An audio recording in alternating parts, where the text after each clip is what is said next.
Listo, ahora sí, ya lo ves, ¿verdad, Camila? Buenos días. Buenos días, ya se ve todo muy bien. Perfecto, pues ahora sí que cuando ustedes me digan, estamos listos para arrancar.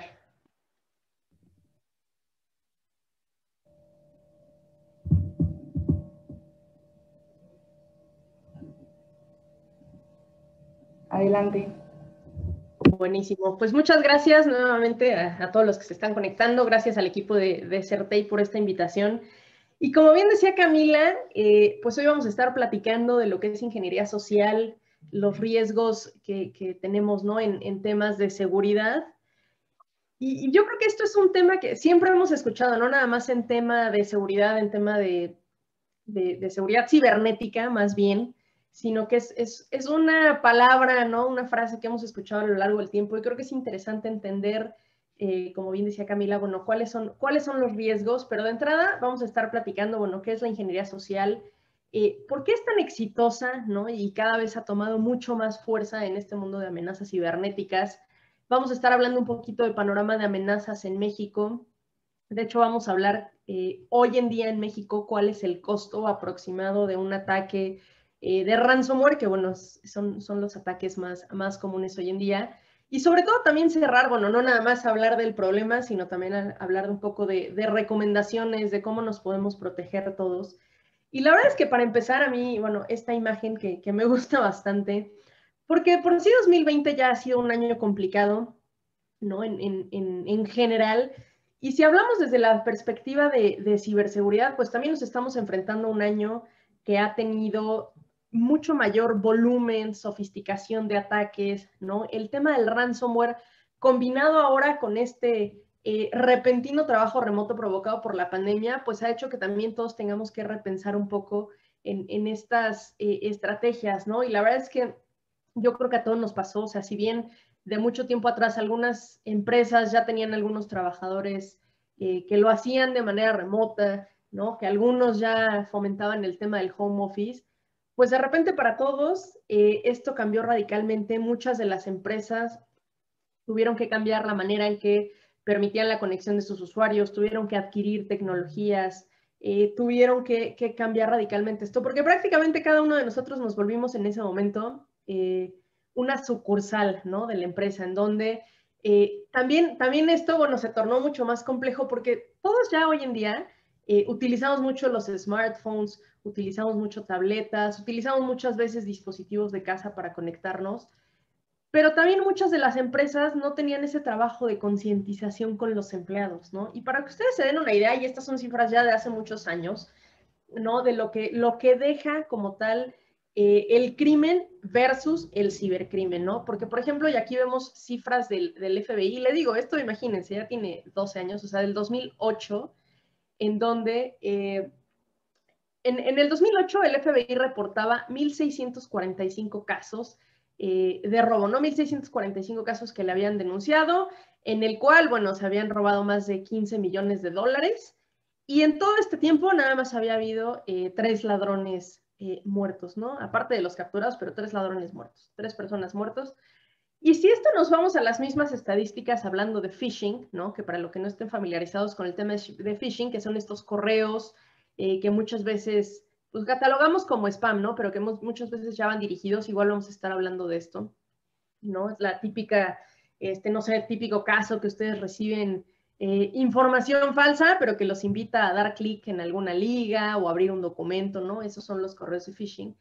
Y si vamos a estas mismas estadísticas en el 2008, se tenía catalogado, y ojo, solo en Estados Unidos, más de 5 millones de personas afectadas, sin ninguna persona muerta, pero si compramos los 15 millones del crimen normal versus 1.775 millones de dólares que dejaba el cibercrimen, pues definitivamente es algo que íbamos a ver que cambiara, que siguiera aumentando.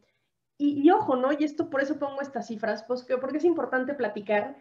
Sí, en 2008 ya se tenían estas estadísticas, pero también la propia tecnología, la evolución digital también ha hecho que para los ciberdelincuentes sea esto incluso más fácil, ¿no? El tema del tráfico anónimo, todas las redes Tor, todo el tema de la deep web, las criptomonedas, o sea, cada vez les permiten pasar de manera más anónima.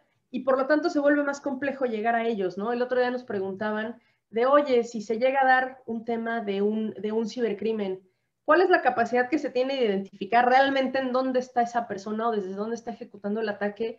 Y la verdad es que hoy es sumamente complicado, ¿no? Precisamente por todos estos redes Tor, que muchas veces yo puedo estar lanzando un ataque, no sé, desde China, desde Corea, desde Hawái, desde donde yo quiera, pero realmente las direcciones o la forma en la que estoy realizando el ataque pareciera o generan información que proviene de otro país, ¿no? Como que se generan muchos brincos y por eso se vuelve muy, muy complejo llegar a esto. Pero les digo, el tema del cibercrimen lo tenemos desde hace muchos años, pero así como la tecnología ha evolucionado, pues también las herramientas que hoy estos ciberdelincuentes tienen para realizar su tarea, pues también les es más fácil gracias a esta evolución.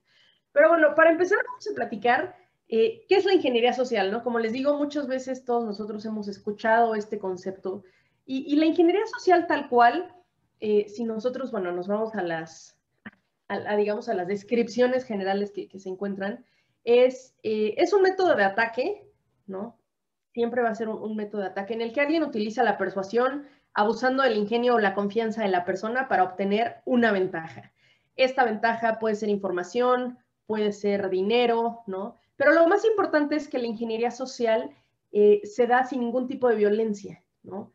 Y esto que decimos de que se abusa del ingenio de la gente, de la confianza, es sumamente interesante porque ¿cuántos de nosotros, a lo mejor ya con esta concientización y tanta información en las redes, ya no lo hacemos tan a menudo, pero hace un par de años, y no digo que todos, ¿no? Porque de verdad que todavía hay gente que es impresionante que pone, estoy desayunando en tal restaurante, y a la hora pone, ahora estoy viendo gorras en tal tienda, ¿no? Y al ratito ya ponen, ay, miren, les presento la ropa que me compré, ¿no? O sea, prácticamente nos están publicando toda su vida, cada paso que dan, en dónde están. La gente, yo no sé si se acuerdan, cuando salió esta red social de Foursquare, ¿no? Que la gente iba acumulando como puntos y entonces ya decían dónde era su casa, dónde era su oficina, dónde era el parque en el que paseaban.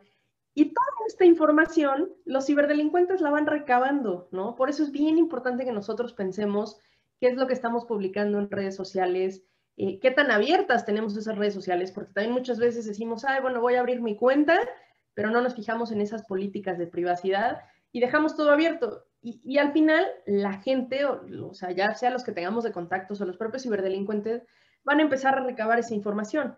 Y de hecho, la ingeniería social es sumamente exitosa porque el atacante no tiene que salir de su casa, o sea, para él requiere un mínimo esfuerzo. E imagínense ahora en pandemia que todos están obligados a no salir, pues más tiempo tienen para estar viendo qué publica la gente, de qué se está hablando, de qué están hablando las empresas, porque esto también se ha visto históricamente, ataques, ¿no? Hubo un ataque muy sonado, yo no sé si ustedes lo recuerdan, en 2013, más o menos, en una compañía que hacía tokens de seguridad para acceso a banca o en general con este doble factor de autenticación. Y resulta que la empresa, o ya se estaban publicando muchas notas de que la empresa estaba en números rojos, que iban a correr gente, etcétera. Y los atacantes se aprovechan de esto, ¿no? Entonces, ellos mandaron un correo dirigido al área de recursos humanos en donde supuestamente era un plan de contratación, ¿no? Obviamente la gente dice, oye, pero ¿no que iban a correr gente? A ver, vamos a ver a quién van a contratar. Y de ahí se abren los documentos, descargan cosas, explotan vulnerabilidades. Y los atacantes en todo momento van a estar aprovechando las situaciones que estén sucediendo, como les digo, a nivel personal, a nivel laboral, a nivel político, a nivel global. Y ahorita con la pandemia lo estamos viendo, la cantidad de correos que se han dado, campañas de spam, ¿no? Estos correos de phishing, sitios fraudulentos, todo relacionado con la vacuna o al inicio, ¿no? Con los síntomas del virus. Incluso se llegó a clonar la página de la Organización Mundial de la Salud. El atacante siempre va a aprovechar esto. Y para ellos esto es muy fácil, porque les digo, ¿no? Pueden estar desde su casa simplemente haciendo llamadas, mandando correos, no necesitan preocuparse por estos sistemas de intrusión, del tema del firewall, del tema del endpoint, no van a dejar ninguna huella, ¿no? Y esto es un bajo riesgo, pues me funcionó, qué bueno, no me funcionó, intento con el que sigue. Y para que se den una idea, este tema de la ingeniería social como les digo, es gratis o de bajo costo, pero resulta ser 99.5% efectivo.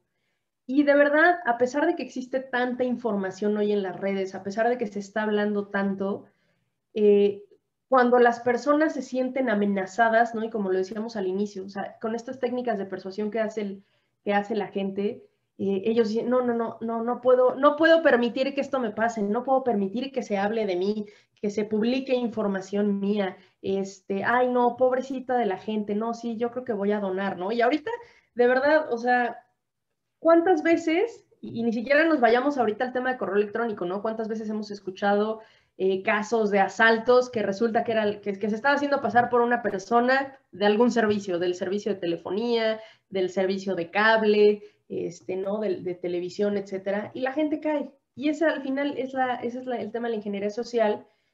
El atacante simplemente va a intentar y cuánta gente va a caer es impresionante. Y de hecho, hablando de estas tácticas o estas técnicas, existen muchas, ¿no? Si nosotros hablamos de las tácticas más comunes que los ciberdelincuentes están utilizando para el tema de ingeniería social, por un lado, y bueno, ya mencionábamos, ¿no? La más baja, pues son las acciones físicas, que a lo mejor ya no se da tanto, pero es este hecho de chantaje, de simplemente pedir de una persona a otra, hacerse pasar por alguien, ¿no? Y esto va aumentando. Por ejemplo, vemos el tema de los usuarios no autorizados. Una de las tácticas o uno de los errores también, y que va muy de la mano, ¿no? Con estos errores de configuración, pero muchas veces las empresas en esta evolución tecnológica también crecen de una manera desorganizada, ¿no? O sea, por este afán de me tengo que ir a la nube y suben aplicaciones críticas o están publicando servicios que son críticos para la empresa, o resulta que entran y salen muchos empleados, empiezan a crecer de manera importante, ¿no? Las compañías, pero muchas veces no se crece también de manera organizada. Entonces, ¿cuántas veces, y muchos de ustedes han escuchado de, no, pues es que el Active Directory no está sano, ¿no? No se ha depurado. No, es que todavía están estas cuentas de correo, pero no las hemos dado de baja, pero son empleados que ya no están, ¿no? Y si nosotros nos empezamos o nos ponemos a pensar de, oye, ¿cuántas veces esto no se hace? Pero no nos pongamos a pensar en a lo mejor usuarios de bajo perfil. También cuántas veces las empresas corren directores, ¿no? Y no los dan de baja y estas personas, a lo mejor tampoco es eternamente, ¿no? Pero un par de días siguen teniendo acceso a su correo o un par de días siguen teniendo acceso a ciertos sistemas, ¿no? Y todos estos errores o estos usuarios no autorizados son los que también muchas veces llevan a este tipo de ataques, ¿no? Uno de los ataques más comunes que se está dando hoy en día también en temas de correo y de todo, que ahorita lo vamos a platicar, es el famoso Business Email Compromise, ¿no? O sea, si nosotros hablamos de todos estos temas de ingeniería social, de errores, de usuarios no autorizados, hoy en día, y también por eso este tema de publicación que hacemos, pero hoy en día es muy común que, por ejemplo, yo o algún director de una empresa, ¿no? Salga de viaje. Y si ya hay un atacante dentro de esta empresa o hay alguien que se entera, ¿no? Y dice, mira, esta persona está de viaje y es más, hasta conozco su itinerario, va a estar viajando, su vuelo sale a las 4 de la tarde y va a estar viajando como por 6 horas. Perfecto, ¿no? Se desaparece. Entonces el atacante se aprovecha porque también analizan la compañía jerárquicamente quién le reporta a quién autoriza, quién es la persona, ¿no? Que está viajando, no sé cuál es su rango. Ah, pues resulta que es el director de finanzas y en caso de que él no esté, tal persona autoriza los pagos, ¿no? Entonces le hacen llegar un correo a esta persona que autoriza los pagos, en donde le dicen, oye, tuve un problema en mi viaje, me tienen detenido, urge que deposites tanto dinero, ¿no? Obviamente para esta persona dice, pues sí, mi jefe sí está en un avión, sí se iba de viaje, sí es siempre la persona que me pide a mí que autorice los pagos, ¿no? O sea, todo esto se va como llevando este caminito hasta que esta persona cae y simplemente, pues bueno, sacan esos pagos, ¿no? ¿Y cómo los vas a rastrear? Si al final ella cree que recibió ese correo de su jefe o de esta persona que le pide las autorizaciones. Entonces, si nos damos cuenta, pues bueno, este tema de ingeniería social es la segunda táctica más común después del tema del hacking, que el hacking también puede derivar, por ejemplo, de explotación de vulnerabilidades, ¿no? Pero muchas veces llegar a ese hacking lo hacen a través de esta ingeniería social, porque como les digo, yo le doy clic a algo que no debía, descargo algo sin analizar qué es lo que contiene. Y también cuántas veces en este mundo, ¿no? También esa evolución es un mundo ya sumamente acelerado, en el que muchas veces no me pongo a revisar quién es efectivamente el remitente del correo, si conozco el dominio, ¿no? Porque estamos ya tan acostumbrados a revisar, sí, viene de Daniel Arroyo, punto, lo abro, ¿no? Porque estoy acostumbrada a recibir correos de ella, pero no me doy cuenta que ese día no decía @sopos.com, sino que decía otra cosa, ¿no? Y esto es importante porque también, como les decía, el tema de las campañas de phishing sigue y seguirá siendo, o sea, es un tema que no va a cambiar, no se va a morir, ¿no? Y incluso hay un white paper que nosotros como Sofos sacamos, que tal cual se llama, ¿no? El ransomware, la amenaza que no va a morir. Los atacantes hoy en día están cambiando muchas veces las maneras en las que utilizan los ataques, ¿no?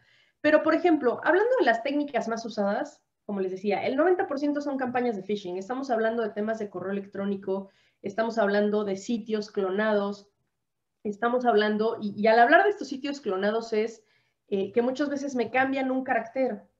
Yo creo que estoy accediendo a sofos.com, pero no me doy cuenta que en lugar de la O me están poniendo ceros. O no me había dado cuenta que el sitio al que yo siempre accedía era .com solito y ahora me están direccionando a un .com.mx, ¿no? Como que tenemos que hacer esas pausas muchas veces. Y también, les digo, esa es la técnica más usada. También los atacantes están evolucionando en las amenazas. Nosotros muchas veces utilizábamos, bueno, no utilizábamos, conocíamos, sabíamos y siempre ya utilizábamos como esa mentalidad de ransomware, era información cifrada y por lo tanto un tema de extorsión. Pero incluso hoy en día los atacantes, a pesar de que ya se están, no sé, se adentran en una compañía, se roban la información y dejan igual sus notas de rescate, pero la información no está cifrada, ¿no? Entonces empiezan a hacer esa presión sobre las compañías de, oye, si no me pagas este monto, tu información va a ser publicada. Y muchas veces las empresas dicen, oye, pues no, yo no creo que tengan mi información si yo no estoy viendo nada raro, o sea, yo no tengo información cifrada como normalmente era como un ransomware, ¿no? Pero al paso de los días, pues se dan cuenta que su información efectivamente se empieza a publicar, ¿no? Así que valga la redundancia en sitios públicos, y entonces es cuando la persona dice, no, pues definitivamente sí tienen información, y entonces empieza a seguir este camino de extorsión, de chantaje y demás, ¿no? Entonces, eso también son un poco de los cambios que estamos viendo en las amenazas. Por otro lado, en segundo lugar, de las técnicas más usadas está el tema del pretexting, que aquí en realidad hay dos formas, porque el pretexting tal cual es una llamada telefónica, pero son muchas veces a compañías, haciéndose pasar por cierta persona porque ya había robado o ya había recabado cierta información personal, ¿no? de la víctima. Entonces, muchas veces lo que ellos hacen es, obtengo estos datos o documentos, ¿no? O alguna parte, llamo a una compañía, me hago pasar por esta persona y empiezo a recabar mucha más información, ¿no?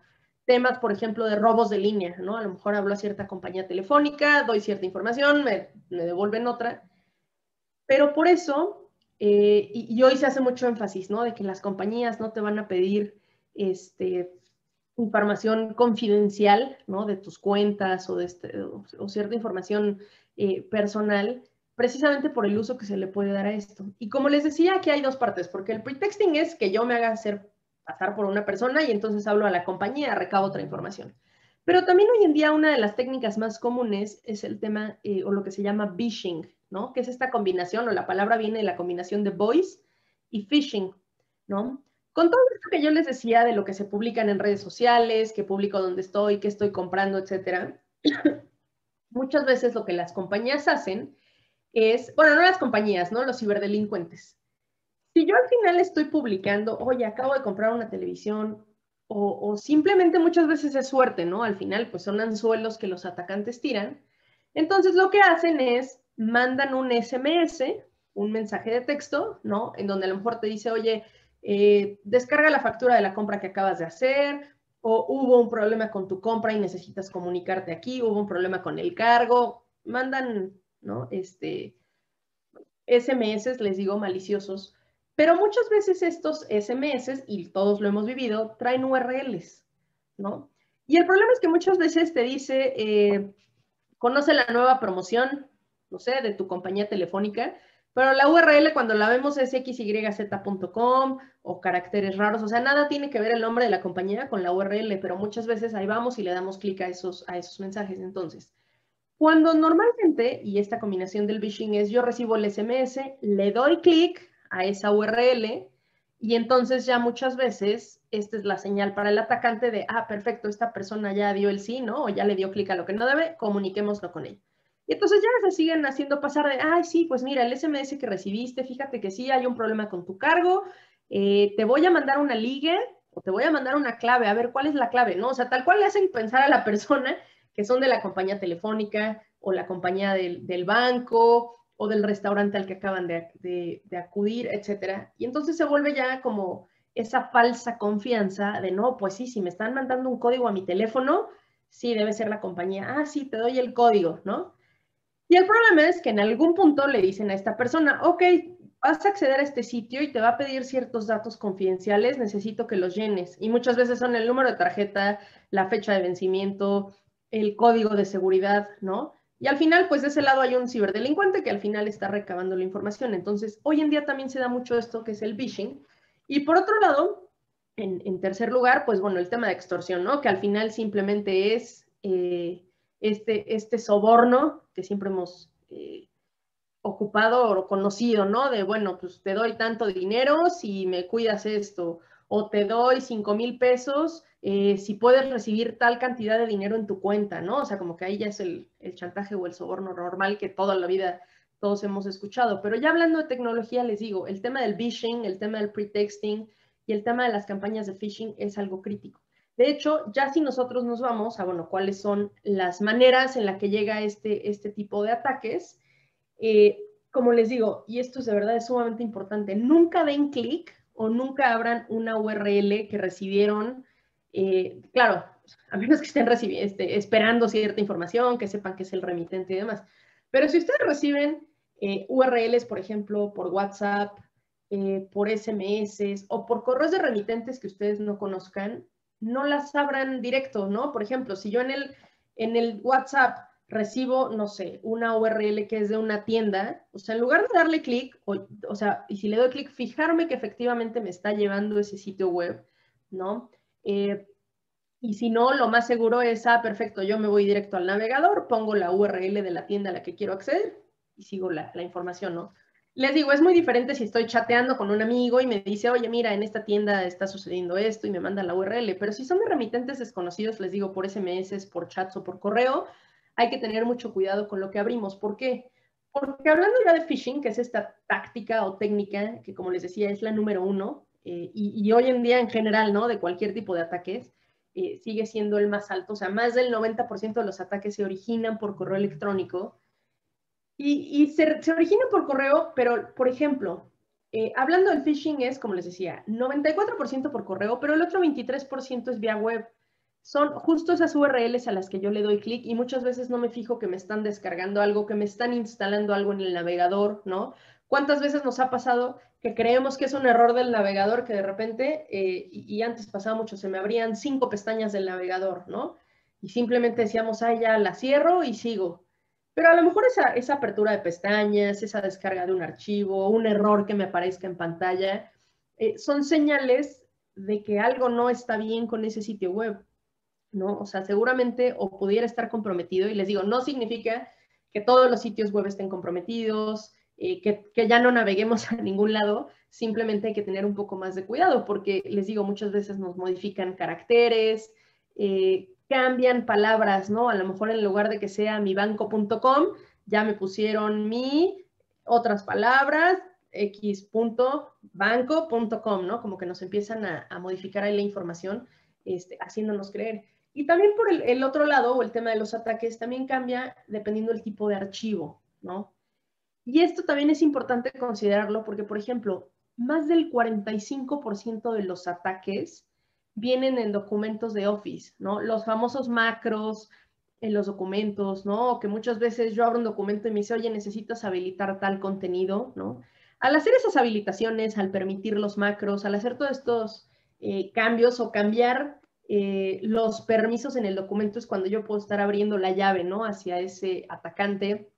Por otro lado, y fíjense, 23% también se da por aplicaciones de Windows, ¿no? Entonces, de verdad, y yo sé que para todos es un dolor de cabeza cada que nos sale que haya actualizaciones pendientes, hay que realizarlas, porque muchos de los ataques se dan precisamente llegando por vulnerabilidades, ¿no? Y les digo, no nada más de Office o de aplicativos en general de Microsoft, sino que al final debemos de estar cuidando, ¿no? Y volvemos al slide anterior, cuando hablamos también de accesos no autorizados. ¿Cuántas veces los usuarios tienen permisos para ejecutar, para instalar, para descargar, para actualizar, ¿no? Y tenemos que tener mucho cuidado con esto, porque muchas veces resulta que una persona tenía permisos para ejecutar cierto aplicativo, ¿no?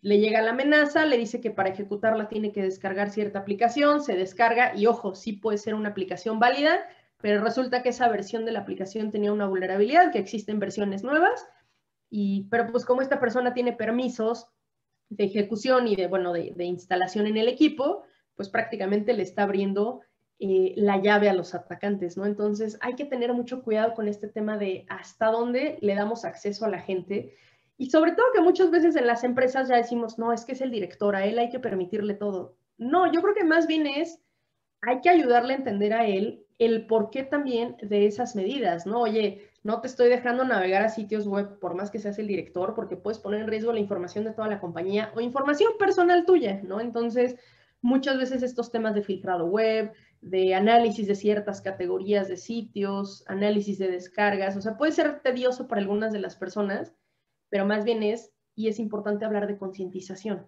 Y el tema de la concientización es crítico porque ahorita estamos hablando de si la URL, si el correo, si el dominio del que viene, si el remitente en general, pero yo creo que todos nosotros, incluso en México, estamos muy acostumbrados ya a que si yo recibo correos como los que estamos viendo en pantalla, ¿no? De CFE, que de entrada dice estimado cliente, ¿no? O sea, para empezar ya no viene personalizado, entonces, si viene, como en este ejemplo de CFE, estimado cliente, como parte del servicio en el que tú estás suscrito, o sea, no me están dando un número de cuenta, no me están dando un nombre, no, o sea, no hay como información clara y simplemente me están diciendo que debo descargar ciertos, archivos, ¿no? O lo mismo en este lado de Banamex con un adjunto. Yo creo que todos nosotros ya estamos muy acostumbrados a que si recibo este correo de la luz, del SAT, de mi banco, una guía de DHL o de FedEx, porque supuestamente necesito validar qué sucedió con un paquete que me enviaron porque hubo un problema, ¿no? Todos nosotros estamos muy familiarizados con estos correos.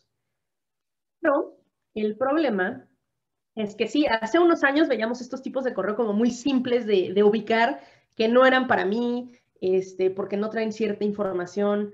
Muchas veces los sitios o el remitente no es el correcto, ¿no?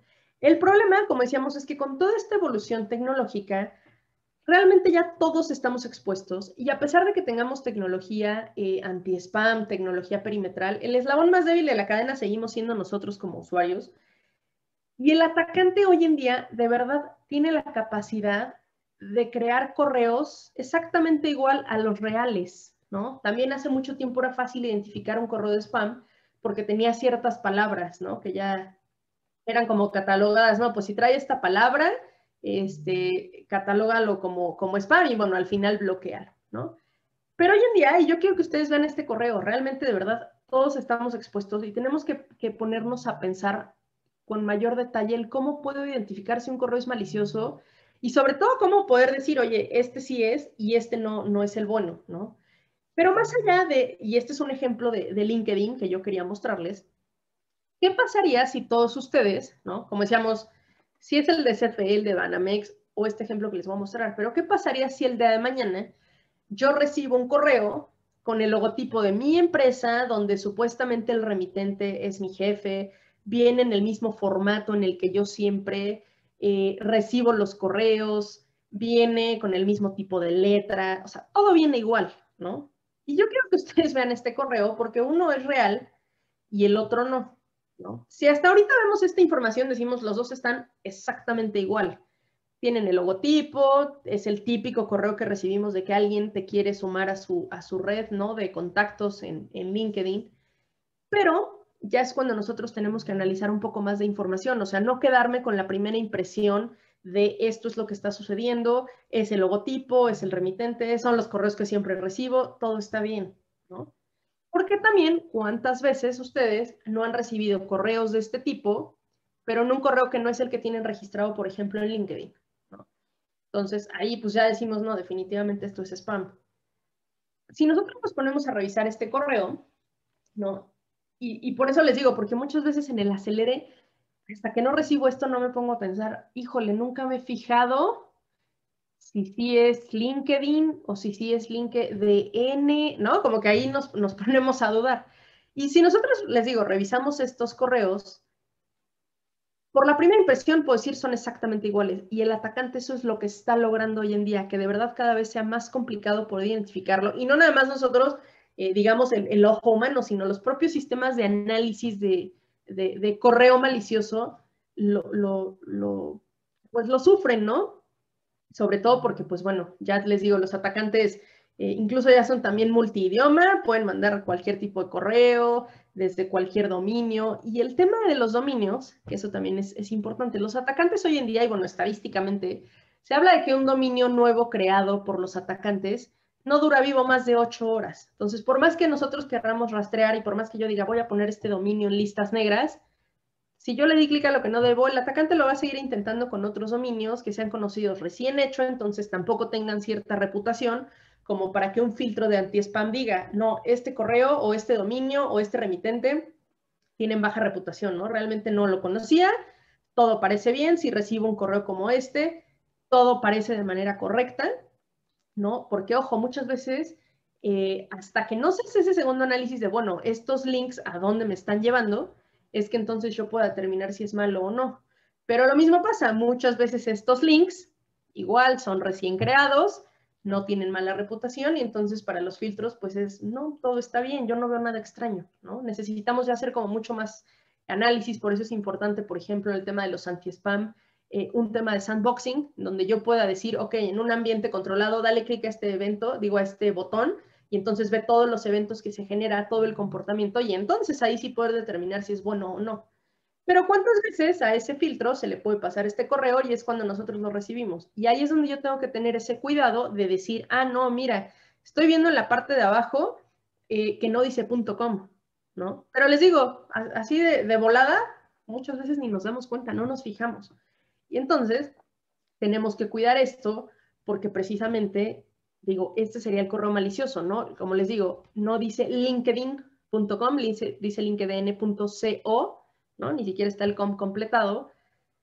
Y ese es el juego en el que quiere que caigamos los atacantes. ¿Qué es lo que intentan o qué es lo que buscan los atacantes que uno haga con este tipo de cosas? En primer lugar, quieren que le demos clic a un enlace, ¿no? Siempre, y por eso es importante, como les decía, si les mandan incluso por SMS o por chats ciertas ligas que ustedes ni conocen, no le den clic, porque por más que diga empresa.com, seguramente los está llevando a otra liga totalmente diferente, que se descargue el malware, que se hagan otro tipo de cosas. Entonces, lo primero que el atacante busca es que nosotros le demos clic a esos botones, a esas ligas, ¿no? Incluso muchas veces a los botones de abajo de darme de baja, ayuda, o sea, como que todos nos llevan a la misma liga, que es lo que el atacante busca. Entonces, eso es importante. Por otro lado, lo que los atacantes buscan que nosotros hagamos es que descarguemos, o que abramos más bien, archivos maliciosos, archivos adjuntos, ¿no? Entonces, si ustedes se ponen a pensar, o sea, estos tipos de ataques, o los que normalmente recibimos, uno ya lo veíamos, una URL maliciosa, por otro lado, un adjunto malicioso, y el tercero, y es el que más cuidado debemos de tener, digo todos, pero sobre todo en este, es que nos buscan que suministremos datos personales, ¿no?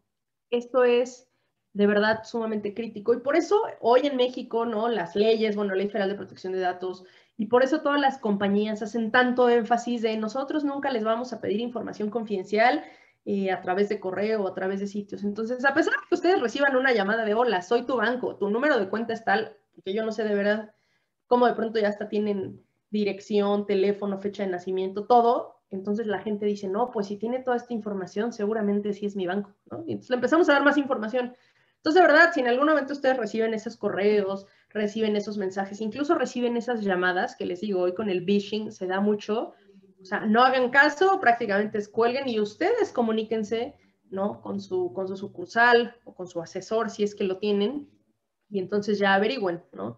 Porque un cargo no reconocido, y ahí vamos, le damos clic, o incluso llamamos al teléfono que viene ahí y nos damos cuenta si es el teléfono del banco o no, ¿no? Y claro, te van, como ya recabaron esa información, les digo, muchas veces hasta el número de cuenta, el número de tarjeta, todo les dan, y entonces ya nada más casi quieren que les demos fecha de nacimiento y la clave de seguridad o la fecha de expiración de la tarjeta, ¿no? Entonces como que nos van llevando a eso. Entonces estos son los tres cosas que debemos contemplar, como les digo. Si ustedes reciben un correo de un remitente que no conocen y trae un adjunto, no lo abran, traen una liga, no le den clic, ¿no? Y eso incluso muchas veces, con el simple hecho de pasar el cursor sobre esa liga, nos dice hacia dónde nos va a dirigir. Y con eso nos podemos también dar cuenta si la liga que está escrita versus la que me va a mandar cuando le dé clic coinciden o no, ¿no? Y si nosotros hablamos un poco de qué es lo que está pasando en México, el panorama de amenazas en México, también eso es importante porque muchas veces pensamos solo a las grandes empresas les va a pasar, solo en Estados Unidos pasa eso, solo en países como Europa, y la realidad es que no. En México también está pasando constantemente y sobre todo no importa el sector. Estamos viendo que hay ataques en el sector educativo, en el sector de retail, en manufactura, ahora con todo el tema de la industria 4.0, del Internet of Things, ¿no? Estamos viendo en gobierno, en sector financiero, bueno, al final es en todos los sectores. Y de hecho, nosotros como Sofos, perdón, el año pasado hicimos una encuesta, se hizo una encuesta a 5,000 tomadores de decisiones, 5,000 personas de TI, pero que sean tomadores de decisiones en las empresas, a lo largo de 26 países. Y de hecho, en particular de México, se encuestaron a 200 personas. Si nosotros a nivel global analizamos todos estos sectores, vemos que de verdad coincide. O sea, no importa el sector al que tú pertenezcas, en menor o mayor grado están habiendo ataques, ¿no? O sea, por ejemplo, en media y entretenimiento, pues es del 3%, pero igual se están dando ataques. En el sector petrolero, bueno, acá en México hubo un ataque muy sonado, ¿no? Telecomunicaciones, manufactura, sector público, de verdad en todos los sectores se está viendo ataques. Y si nosotros nos ponemos a pensar ya en cuánto me cuesta a mí un ataque, ¿no? Es también ponernos a pensar, cuando yo hablo del costo de un ataque, no nada más estoy hablando del rescate que el ciberdelincuente me está pidiendo, ¿no? Para que se den una idea, o sea, el promedio global o el costo global que se vio, y ojo, a lo largo de todos estos encuestados, les digo, en 26 países, el costo promedio es de más de $700,000, ¿no? Y como les digo, no es nada más para recuperar tu información me tienes que pagar $700,000 o bueno, X cantidad de bitcoins que representen este monto. Realmente hablar del costo de remediación de un ransomware es las horas que yo dejé de operar, el dinero que estoy dejando sobre la mesa porque no pude vender 8 horas, los sistemas que se vieron afectados y a lo mejor que tengo que reponer, dispositivos que tengo que comprar, gente que tuve que contratar, ¿no? Para la neutralización de la amenaza, recuperar si es que tenía respaldos o no, ¿no?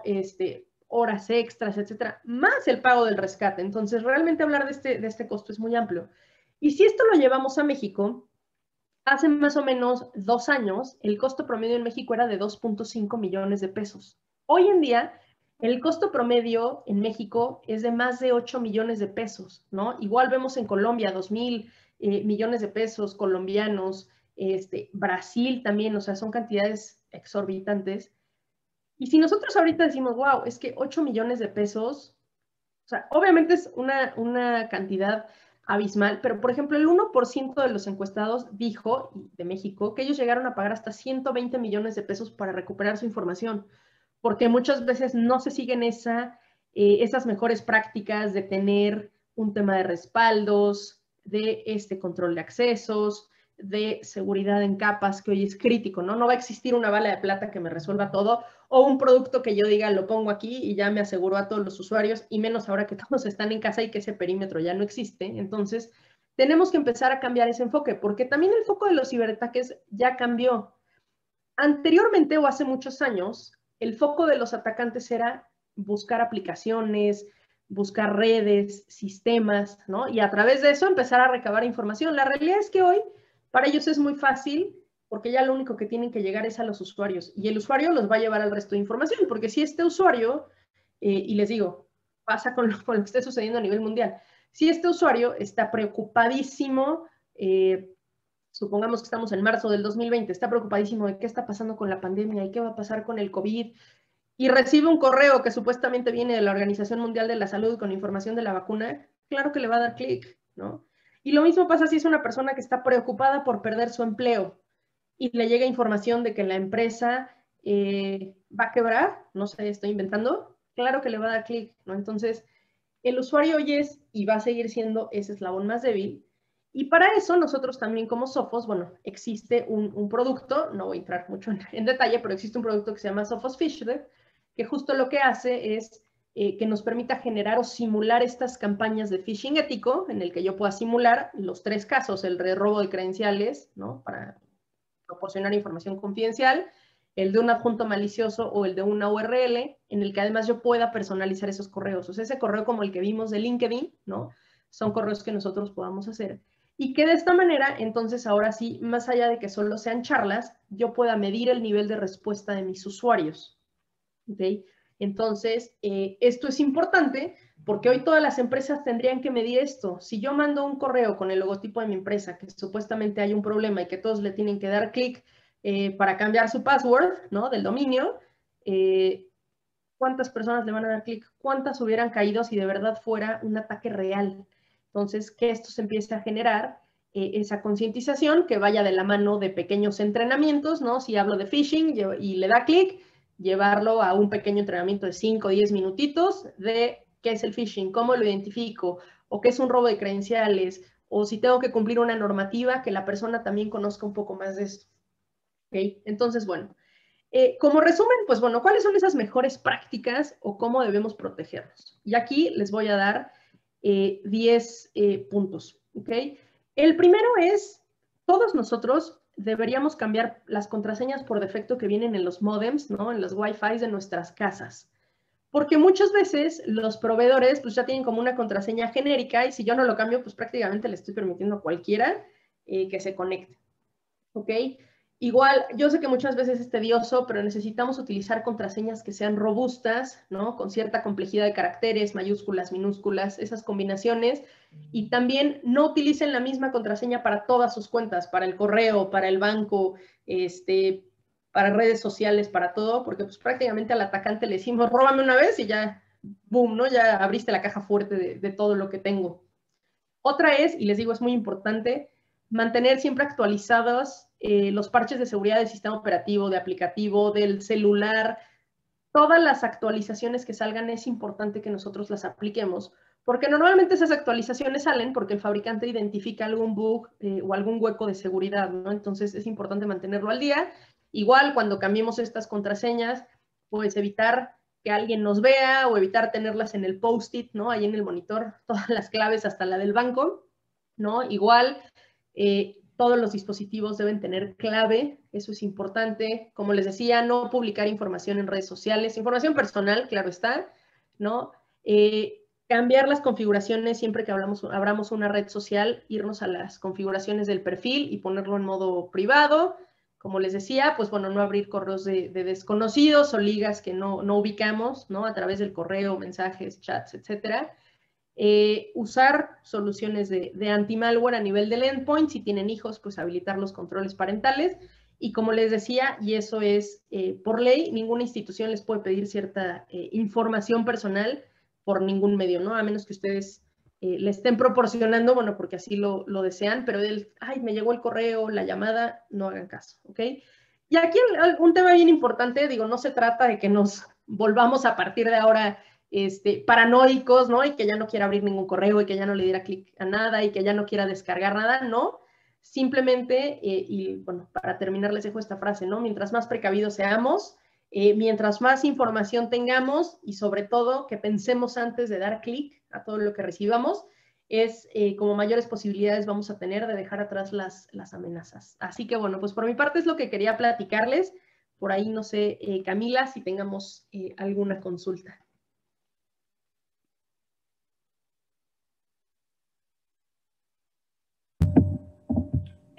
No, ya sería todo, pero vamos a dejar un espacio para preguntas y respuestas para ahí cualquier persona que le haya surgido una duda o quiera preguntarle a Daniela algo de la presentación, lo que gusten. Sí, por ahí veo que Edgar levantó la mano. Igual, Edgar, acá en la sesión de preguntas y respuestas, nos puedes poner tu pregunta y con Chat gusto lo la... puede poner.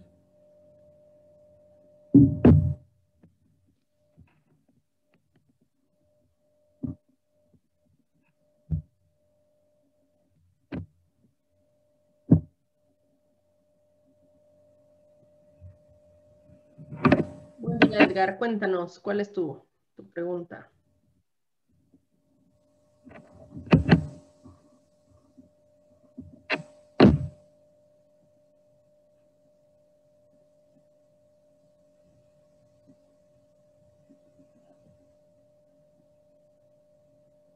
Dice, primero, esto podría ser una temática a nivel gobierno. Sí, como lo platicamos, en realidad hablar de ingeniería social es para todos los rubros y no nada más a nivel laboral, ¿no? Sino también a nivel personal, que cuidemos esto.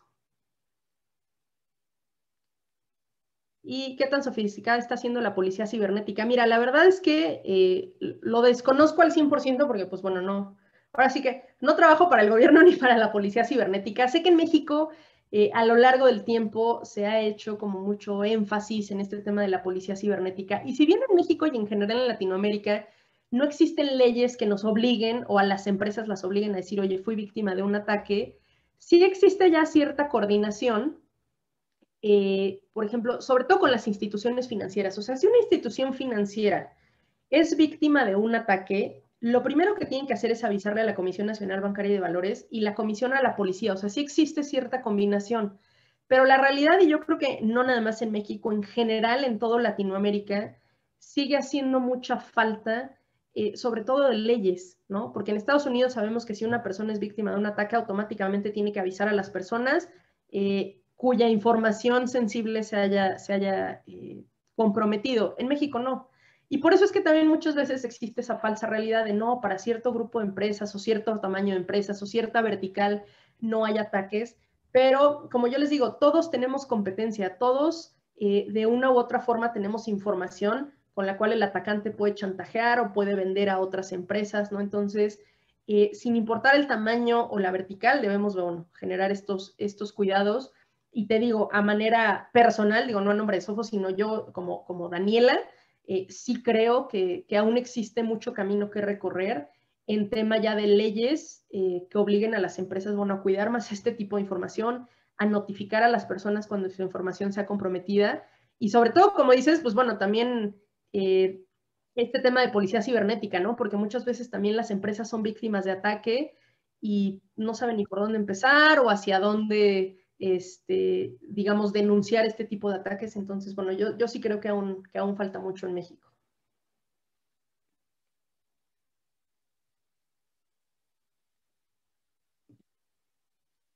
¿Qué hacen las empresas de todos nuestros rubros? Evitar que clientes o posibles clientes sean defraudados desde sus plataformas o bien bajo su nombre. Ahí definitivamente hay varias capas, ¿no? O sea, las propias empresas, porque aquí estamos mucho hablando también de nosotros como usuarios, qué es lo que debemos cuidar o en dónde poner más atención, pero definitivamente también como empresa, hacer mucho énfasis en este tema de seguridad en capas, ¿no? Por un lado, pues sí, la seguridad perimetral a nivel corporativo, pero se tiene que tener temas de filtrado web, seguridad de aplicativos, por ejemplo, en los celulares, ¿no? Temas de reputación de aplicaciones, reputación web, o sea, también como es lo que hoy se conoce como el modelo de Zero Trust, en donde prácticamente cada dispositivo, cada dato, cada aplicativo tenga su propio perímetro, ¿no? Y lo platicábamos con el tema de la pandemia, si todos nos volvimos una sucursal de la empresa, pues ya de nada me sirve que el firewall esté en el corporativo cuando yo ya no paso a través de él, ¿no? O si sí paso a través de él, ¿qué otros controles tengo que dar? Controles a nivel, por ejemplo, de los usuarios de casa, que todos tengan un anti-malware, que tenga control de aplicaciones, que tenga filtrado web, que tenga reputación web, reputación de aplicaciones, porque vuelvo a lo mismo, ya no estoy en ese perímetro que a lo mejor antes un proxy o el propio firewall controlaba. Acá sí necesito tener esos controles para yo asegurarme que sin importar, bueno, si estoy dando clic a una aplicación maliciosa, si estoy dando clic a un correo malicioso, si estoy dando clic a un adjunto, ¿no? A un archivo que se descargó, pues tenga también controles que permitan hacer ese análisis y que no permitan que esto llegue más lejos, ¿no? Que, por ejemplo, si yo descargué un archivo malicioso, pues que tenga controles ya sea basado no tanto en firmas, sino en comportamiento, que utilicen inteligencia artificial para analizar qué es lo que esta amenaza está intentando hacer y entonces ya se pueda determinar si es malicioso o no, que de hecho va con la pregunta que nos hace, bueno, acá nos traslada Vianey, es qué debo hacer si por error le di clic a un correo malicioso. Pues simplemente es, uno, si estoy contando con otros controles, me va a notificar, oye, es un adjunto malicioso, es una URL maliciosa, ¿no? Y se detiene. Pero si realmente yo creo que ese ataque avanzó, si estoy viendo un comportamiento anómalo, pues notificar al área de TI o área de seguridad correspondiente en la empresa. ¿Ok? La otra de Edgar es posible crear una organización que detecte a las empresas, sobre todo las de préstamos que descaradamente hacen fraudes disfrazados de un contrato. Realmente, ahí más bien es, por eso, asesorar a los usuarios que cuenten con capas de seguridad que les permitan prevenir esto. Y en el tema de los fraudes, pues es mucho hasta dónde nosotros permitamos que estos lleguen, ¿no? Porque si al final yo como usuario proporciono información, yo como usuario descargo, doy clic, no tengo controles de seguridad, pues al final yo soy el único culpable de si caí o no en ese fraude, ¿no? Entonces, por eso es mucho pensar antes de dar clic y sobre todo siempre ustedes en sus equipos personales o laborales que cuenten con soluciones de anti-malware que también estén basados en comportamiento, ¿no? O que tengan detección basada en comportamiento para evitar caer en estos problemas. ¿Okay? Así que bueno, no sé por acá si tengan alguna otra pregunta. Que obviamente también aquí entra mucho, no nada más nosotros como Sofos, sino pues el equipo de CERTEI, ¿no? En esa asesoría, consultoría que ustedes pueden recibir para distintos controles de seguridad dentro de la empresa, ¿no? También Vianey Pérez preguntó qué debo hacer si por error di clic en un correo malicioso. Sí, es el que respondimos, que es lo que decíamos, ¿no? Ver qué notificaciones recibo de los otros elementos de seguridad que tengo y si no, pues notificarlo al área de seguridad de cada empresa. Ya. Bueno, ¿alguna otra duda? Ya para finalizar. También si requieren alguna asesoría o tienen una duda más precisa y la quieren comentar con nosotros, nos pueden dejar sus datos aquí mismo en la sección de chat y nosotros con muchísimo gusto los podemos contactar. También pueden mandar correo a mercadotecnia@certei.com por cualquier duda y los atendemos con mucho gusto. Perfecto, pues igual muchas gracias a todos y cualquier duda, pues bueno, también por acá les dejo mi correo. Simplemente, bueno, Edgar nos pone como profesionales de TI responsables de seguridad, debemos conocer tanto el lado del bien como el del mal, aunque esto nos deja muy abierto la posibilidad de pasar al lado oscuro para conocer ataques y cómo nos llegarían. Sí, definitivamente tenemos que conocer, como bien tú dices, ¿no? O sea, de qué manera pueden llegar los ataques, cómo pueden llegar, cómo se comportan y saber cómo los tengo que mitigar. Pero bueno, pues muchas gracias a todos nuevamente y cualquier cosa, pues estamos en contacto. Y gracias al equipo de CERTEI. Muchas gracias, Daniela, por toda la información tan valiosa que nos diste el día de hoy. Listo, pues gracias a todos y buen día. Gracias.